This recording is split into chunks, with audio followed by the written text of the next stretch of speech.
दो नाम का स्मरण अपने पास में रखिएगा। चलो सब लोग बोलेंगे, पहला नाम कौन सा है? अर्पणा। और दूसरा नाम कौन सा है? तिलकेश्वरी। दो पार्वती जी के जो जो दो नाम हुए हैं ये बड़े विशेष। एक अर्पणा नाम, कभी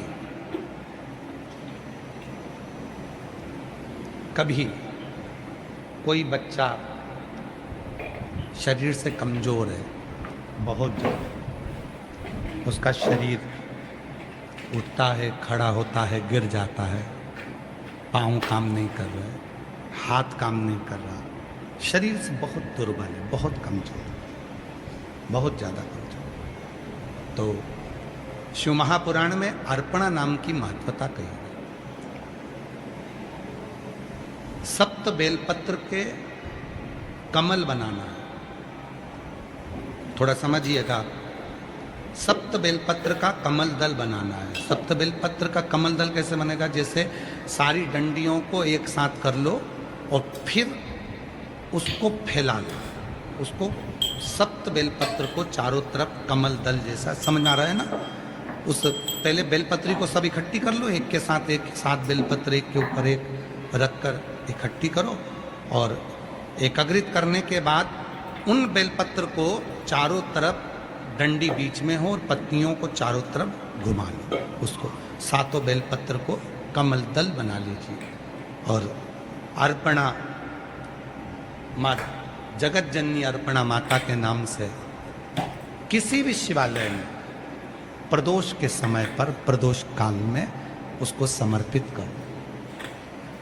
7 ही चावल के दाने उस पर समर्पित कर दो, 7 चावल के दाने और 7 बेलपत्र वापिस लेकर आ जाओ।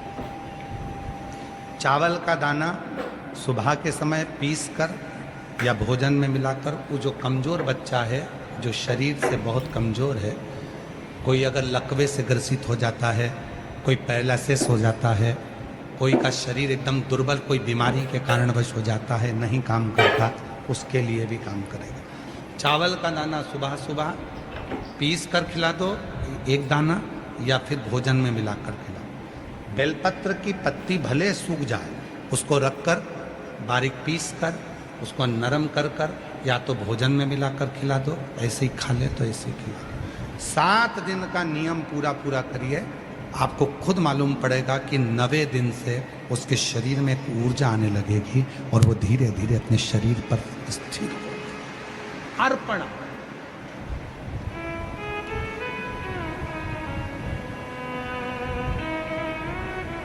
मां जगत जननी अर्पणा हो गई थी, और जब पूर्ण तरह से मां अर्पणा हो गई तब भगवान देवाधिदेव महादेव उसी जगह पर प्रकट हो जाते। हाथ की अंजलि में मां अर्पणा के 7 बेलपत्र हाथ में रह जाती है, और मां पार्वती की सहेली गजमुखी के पास में धान का पात्र रह जाता। गजमुखी के पास में धान का पात्र है। पार्वती जी की सहेली थी गजमुखी, शरीर नारी का था, चेहरा हाथी का था, गजमुखी थी।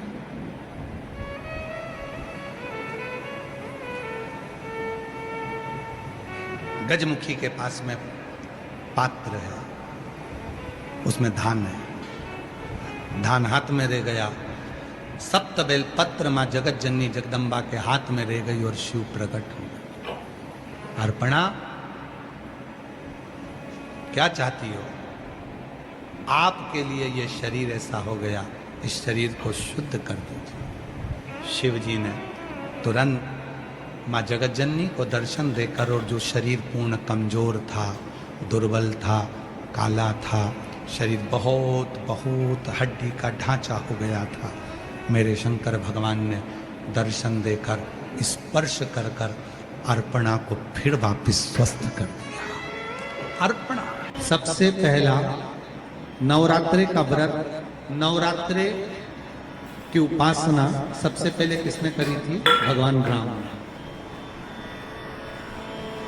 अश्विन के नवरात्रे में भगवान राम ने 9 दिन तक कलश की स्थापना कर कर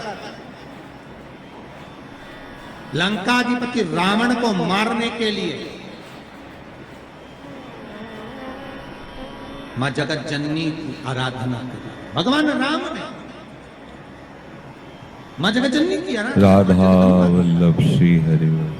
और कहते हैं मेरे राम ने प्रतिदिन मां आद्यशक्ति को निमंत्रण दिया और मां जगत जननी से विनती निवेदन कर कर कहा कि आपको प्रतिदिन आना पड़ेगा। इसलिए देवी भागवत में लिखा है कि नवरात्रि में एक दिन, जैसे प्रतिपदा है, पहला दिन है तो एक कन्या का पूजन करो, द्वितीया है तो 2 कन्या का पूजन करो, तृतीया है तो 3 कन्या का पूजन करो, चतुर्थी है तो 4 कन्या का पूजन करो, पंचमी है 5 कन्या का पूजन करो, छठ है 6 कन्या का पूजन करो, सप्तमी है 7 कन्या का पूजन करो, अष्टमी है 8 कन्या का पूजन करो, नवमी है, जम के बोलो, 9 कन्याओं का पूजन करो।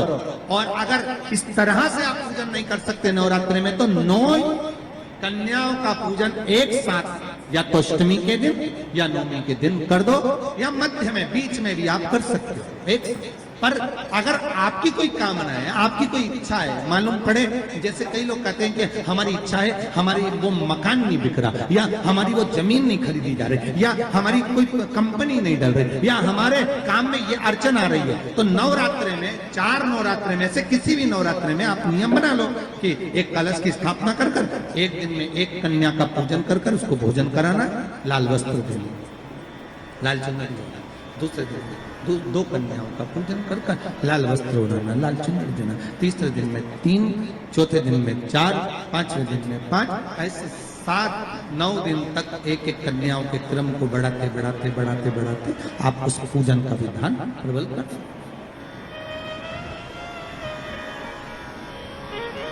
आज किसी का फोन था सुबह, तो कोई कह रहे थे कि हमें गुरुजी से बात कराओ, तो समीर जी ने बताया कि फोन आया था और वो बोल रहे थे कि हमें नवरात्रि में अगर मान लो कोई साधना करना हो तो कौन सी साधना करना चाहिए, हम किसकी आराधना करें, हम 9 दिन तक किसकी साधना करें।